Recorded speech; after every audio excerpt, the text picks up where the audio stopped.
ಆದ್ರೆ ಅದನ್ನ ನಾವು ರುಜುವಾತ್ ಮಾಡಬೇಕಾಗಿತ್ತು. ಆ ಪುಸ್ತಕದಲ್ಲಿ ಇರ್ತಕ್ಕಂಥ ಎಲ್ಲ ಅಂಶಗಳು ಕೇವಲ ಹಸಿ ಸುಳ್ಳುಗಳಿಂದ ಕೂಡಿದಂತ ಒಂದು ಕೃತಿ ಅನ್ನೋದನ್ನ ರುಜುವಾತ್ ಮಾಡಬೇಕಾಗಿತ್ತು. ಹಾಗಾಗಿ ನಾವು ದಾಖಲೆಗಳನ್ನ ಹುಡುಕುವಂತ ಕೆಲಸವನ್ನ ಪ್ರಾರಂಭ ಮಾಡ್ಕೊಂಡು ಬಂದ್ವಿ. ಇಷ್ಟವಾಗಿದೆ. Leelavathi Ammal, wife of Mahalinga Bhagavathar, Vinod Kumar ML, son of Mahalinga ಭಾಗವತರ ಅಂತ ಹೇಳಿ ಅತ್ಯಂತ ಸ್ಪಷ್ಟವಾಗಿ ಈ ದಾಖಲೆಗಳು, ಸರ್ಕಾರಿ ದಾಖಲೆಗಳನ್ನ ಸರ್ಕಾರ ಏತದೆ ಇದ್ದಂತ ಈ ನಾಡು ಕಂಡಂತ ಒಬ್ಬ ವಿವಾದಾತ್ಮಕ ಪತ್ರಕರ್ತ ರವಿ ಬೆಳಗೆರೆ ಅವರು ರಾಜ್ಲೀಲಾ ವಿನೋದ ಅನ್ನೋ ಒಂದು ಪುಸ್ತಕವನ್ನ ಬಿಡುಗಡೆ ಮಾಡೋದ್ರ ಮೂಲಕ ಕನ್ನಡಿಗರಲ್ಲಿ ಒಂದು ಗೊಂದಲದ ವಾತಾವರಣವನ್ನ ಸೃಷ್ಟಿ ಮಾಡುವಂತ ಒಂದು ಕೆಲಸವನ್ನ ಮಾಡ್ತಾರೆ. ಬಹಳಷ್ಟು ಜನ ಅದನ್ನ ನಿಜ ಅಂತ ಕೂಡ ನಂಬ್ಕೊಂಡ್ರು. ಆದ್ರೆ ಡಾಕ್ಟರ್ ರಾಜ್ಕುಮಾರ್ ಅವ್ರ ಬಗ್ಗೆ ಅರಿವಿದ್ದಂತವ್ರು ಬೇರೆ ಯಾರು ಅದನ್ನ ನಂಬಲಿಕ್ಕೆ ಸಾಧ್ಯ ಇಲ್ಲ. ನಮ್ಮಂತವ್ರು ಯಾರು ಅದನ್ನ ನಂಬಲಿಕ್ಕೆ ಸಾಧ್ಯ ಇಲ್ಲ. ಆದ್ರೆ ಕೆಲವೊಂದಷ್ಟು ಜನ ಅದನ್ನ ಸತ್ಯ ಅಂತ ನಂಬಿದ್ರು ಕೂಡ. ಆದ್ರೆ ಅದನ್ನ ನಾವು ರುಜುವಾತ್ ಮಾಡಬೇಕಾಗಿತ್ತು. ಆ ಪುಸ್ತಕದಲ್ಲಿ ಇರ್ತಕ್ಕಂಥ ಎಲ್ಲ ಅಂಶಗಳು ಕೇವಲ ಹಸಿ ಸುಳ್ಳುಗಳಿಂದ ಕೂಡಿದಂತ ಒಂದು ಕೃತಿ ಅನ್ನೋದನ್ನ ರುಜುವಾತ್ ಮಾಡಬೇಕಾಗಿತ್ತು.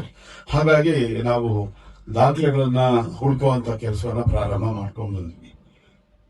ಸರ್ಕಾರಿ ದಾಖಲೆಗಳಿದ್ರೆ ಮಾತ್ರನೇ ನಾವು ಆ ಕೃತಿಗೆ ಉತ್ತರವನ್ನ ಕೊಡ್ಲಿಕ್ಕೆ ಸಾಧ್ಯ ಅನ್ನೋ ಒಂದು ಸತ್ಯವನ್ನ ಕಂಡುಕೊಂಡು ನಾವು ಲೀಲಾವತಿಯವರ ಮದುವೆ ಆಗಿದ್ದಂಥದ್ದು ಮಹಾಲಿಂಗ ಭಾಗವತರ ಅನ್ನೋದು ಎಲ್ಲರಿಗೂ ಗೊತ್ತಿತ್ತು. ಹಿರಿಯ ಚಲನಚಿತ್ರ ನಿರ್ದೇಶಕ ಭಾರ್ಗವ್ ಅವರು ಈ ಇಬ್ಬರ ಮದುವೆಗೆ ಸಾಕ್ಷೀಭೂತರಾಗಿದ್ದು. ಆದ್ರೆ ಹಲವಾರು ಸಂದರ್ಭಗಳಲ್ಲಿ ಮಾಧ್ಯಮಗಳಲ್ಲಿ ಇದರ ಬಗ್ಗೆ ಮಾತನಾಡಿದ್ದಾರೆ. ಗಣಪತಿಯವರ ಚಾನೆಲ್ ಕೂಡ ಅದು ಬಹಳಷ್ಟು ಬಂದಿದೆ. ಆದ್ರೂ ಕೂಡ ಅದು ಸಾಕಾಗ್ತಾ ಇರಲಿಲ್ಲ, ಯಾಕಂದ್ರೆ ದಾಖಲೆಗಳಿರಲಿಲ್ಲ. ಹಾಗಾಗಿ ನಾನು ದಾಖಲೆಗಳನ್ನ ಹೆಗ್ಬೇಕು ಅನ್ನೋ ಒಂದು ಉದ್ದೇಶ ಇಟ್ಕೊಂಡು ಮಹಾಲಿಂಗ ಭಾಗವತರ್ ಮತ್ತೆ ಲೀಲಾವತಿಯವರು ಮತ್ತು ವಿನೋದ್ ರಾಜ್ ಅಂತ ಏನಿದ್ದಾರೆ, ಇವರ ಮೂರು ಜನಕ್ಕೆ ಸಂಬಂಧಪಟ್ಟ ಸರ್ಕಾರಿ ದಾಖಲೆಗಳನ್ನ ಹುಡುಕ್ತಾ ಹೋದಾಗ ಚೆನ್ನೈ ಮಹಾನಗರ, ಅದಕ್ಕೆ ಹೊಂದ್ಕೊಂಡೋಗಿರ್ತಕ್ಕಂಥ ಚೆಂಗಲ್ಪಟ್ಟು ಜಿಲ್ಲೆಯಲ್ಲಿ ಒಂದಲೂರು ಅಂತ ತಾಲೂಕಿದೆ. ಅಲ್ಲಿ ಪುದುಪಕ್ಕಂ ಅನ್ನೋ ಗ್ರಾಮದಲ್ಲಿ ಸರ್ವೆ ನಂಬರ್ 243, 244, 245ರಿಂದ 252 ತನಕ ಇರತಕ್ಕಂಥ ಸಂಪೂರ್ಣ ಸ್ವತ್ತುಗಳು ಮಹಾಲಿಂಗ ಭಾಗವತರ್ ಅವರಿಂದ ಲೀಲಾವತಿ ಅವರಿಗೆ ಗಿಫ್ಟ್ ಡೀಡ್ ಮೂಲಕ ಅಂದರೆ ದಾನ ಪತ್ರದ ಮೂಲಕ ಬಂದಿದೆ ಅನ್ನೋ ಸತ್ಯ ಗೊತ್ತಾಯ್ತು. ಅದಾದ ನಂತರ ಆ ಪತ್ರಗಳನ್ನ ನಾನು ಹೆಕ್ಕಿ ತೆಗೆಯುವಂತ ಕೆಲಸವನ್ನ ಪ್ರಾರಂಭ ಮಾಡಿದೆ. ಹಾಗೆ ಸರ್ಕಾರಿ ಸ್ವತ್ತುಗಳನ್ನ ಮಾತ್ರ ನಾವು RTI ಅಡಿಯಲ್ಲಿ ಕೇಳಲಿಕ್ಕೆ ಅವಕಾಶ ಇದೆ. ಆ ಸರ್ಕಾರಿ ಸ್ವತ್ತುಗಳನ್ನ ಬಿಟ್ಟು ಖಾಸಗಿ ಸ್ವತ್ತುಗಳನ್ನ ನಿಮ್ಮ ಸ್ವತ್ತುಗಳ ಪತ್ರಗಳನ್ನ RTI ಕಾಯ್ದೆ ಅಡಿಯಲ್ಲಿ ಕೊಡ್ಲಿಕ್ಕೆ ಸಾಧ್ಯ ಇಲ್ಲ. ಹಾಗಾಗಿ ತಿರುಪೂರ್ ಸಬ್ ರಿಜಿಸ್ಟ್ರಾರ್ ಆಫೀಸ್ ಅಲ್ಲಿ ದೇವರು ಎಲ್ಲದಕ್ಕೂ ಒಂದು ಅವಕಾಶ ಮಾಡಿಕೊಡ್ತಾರೆ ಅಂತ ಹೇಳಿ ನಾನು ನಂಬಿರ್ತಕ್ಕಂಥ ತಾಯಿ ಅನ್ನಪೂರ್ಣೇಶ್ವರಿ ಆಶೀರ್ವಾದದಿಂದ ಆ ತಿರುಪೂರು ಸಬ್ ರಿಜಿಸ್ಟ್ರಾರ್ ಆಫೀಸ್ ನಲ್ಲಿ ಕೆಲಸ ಮಾಡುವಂತ ಒಬ್ಬ ಕೆಲಸಗಾರ ನನ್ನ ಆತ್ಮೀಯ ಸ್ನೇಹಿತನಾಗಿದ್ದಂಥವ್ರು, ಮತ್ತೆ ಚೆನ್ನೈ ಮಹಾನಗರದಲ್ಲಿದ್ದಂತ ನಮ್ಮೆಲ್ಲರ ವಕೀಲ ಸ್ನೇಹಿತರುಗಳ ಮೂಲಕ ಆ ಜಮೀನಿಗೆ ಸಂಬಂಧಪಟ್ಟ ದಾಖಲೆಗಳನ್ನ ಕಳೆದ ವರ್ಷ ಫೆಬ್ರವರಿ ತಿಂಗಳಲ್ಲಿ ತೆಗೆಯೋದ್ರಲ್ಲಿ ನಾನು ಯಶಸ್ವಿಯಾದೆ.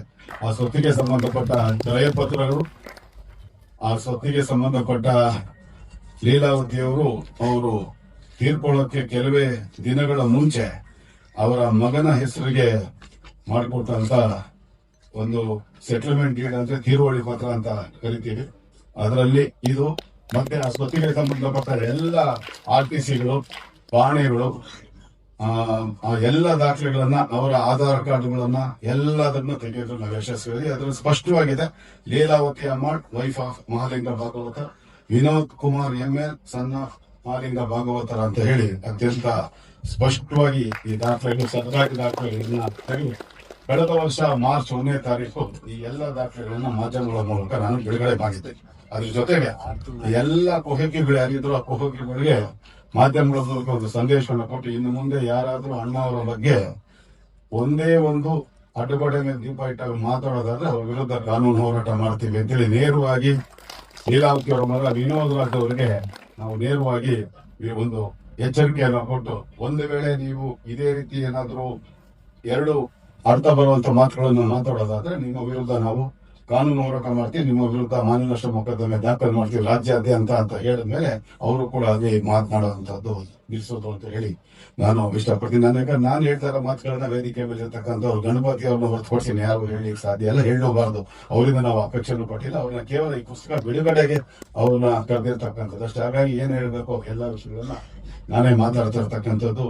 ಶ್ರೀ ಸಾಮ್ರಾಜ್ಯ ಸಾಹಿತ್ಯ ನಾಟಕ ಮಂಡಳಿಯ ಸ್ಥಾಪಕರಾಗಿದ್ದಂತ ಮಹಾಲಿಂಗ ಭಾಗವತರು ಅವರ ನಾಟಕ ಮಂಡಳಿಯಲ್ಲಿ 13 ವರ್ಷ ವಯಸ್ಸಿಗೆ ಪಾದಾರ್ಪಣೆ ಮಾಡಿದಂತ ಲೀಲಾವತಿ ಅವರು ಸುಮಾರು 14 ವರ್ಷಗಳ ಕಾಲ ಅವರು ಆ ನಾಟಕ ಮಂಡಳಿಯಲ್ಲಿ ಕೆಲಸ ಮಾಡ್ತಾ ಅವ್ರ ಜೊತೆ ಅವಿನಾಭಾವ ಸಂಬಂಧವನ್ನ ಬೆಳೆಸ್ಕೊಳ್ತಾರೆ. ಅದ್ರ ಜೊತೆಗೆ ಮಹಾಲಿಂಗ ಭಾಗವತರ ಶಿಫಾರಸಿನ ಮೇರೆಗೆನೆ ಸುಬ್ಬಯ್ಯ ನಾಯ್ಡು ಅವರ ನಮ್ಮ ಚಲನಚಿತ್ರರಂಗ ಇಷ್ಟು ಮಟ್ಟಿಗೆ ಬೆಳೆಯಬೇಕಂದ್ರೆ ಇಬ್ಬರು ಒಬ್ಬ ಗುಬ್ಬಿ ವೀರಣ್ಣ, ಇನ್ನೊಂದು ಸುಬ್ಬಯ್ಯ ನಾಯ್ಡು ಅವರು. ಅಂತ ಸುಬ್ಬಯ್ಯ ನಾಯ್ಡು ಅವರ ನಟನೆ ಇರ್ತಕ್ಕಂಥ ಚಿತ್ರ ಭಕ್ತ ಪ್ರಹ್ಲಾದದಲ್ಲಿ, ಹಾಗೆ ಇನ್ನೊಂದು 2 ಸಿನಿಮಾಗಳಲ್ಲಿ ಅವರೇ ನೇರವಾಗಿ ಅವರಿಗೆ ಅವಕಾಶವನ್ನ ಮಾಡಿಕೊಡ್ತಾರೆ. ಅಲ್ಲಿ ತನಕ ಅವ್ರ ಹೆಸರು ಲೀಲಾವತಿ ಅವರ ಹೆಸರು ಲೀನಾ ಸಿಕ್ವೇರ ಅಂತ ಅಂದ್ಬಿಟ್ಟು ಅವ್ರ ಹೆಸರು ಲೀನಾ ಸಿಕ್ವೇರ ಅಂತ, ಆ ಹೆಸರನ್ನ ಕೂಡ ಅವರು ಮರೆಮಾಚಿದ್ರು.